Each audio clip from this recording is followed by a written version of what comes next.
Bu gün çox maraqlı, ləzzətli tutmaç şorbası hazırladım.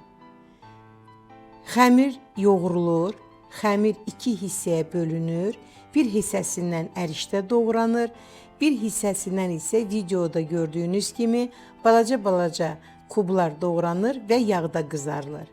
Ayrıca bir dənə soğan da yağda qızardıram çox qəşəng və artıq keçid alıram qatığa. Eynən doğu üçün hazırladığım kimi həmin kütləni hazırlayıram və qoyuram qaynamağa.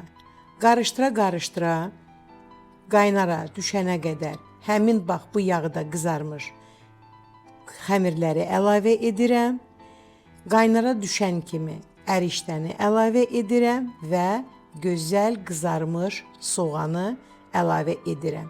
5 dəqiqə bişir, tam artıq tutmaç şorbası hazır olur. Çox ləzzətlidir. Sizlərə nuş olsun.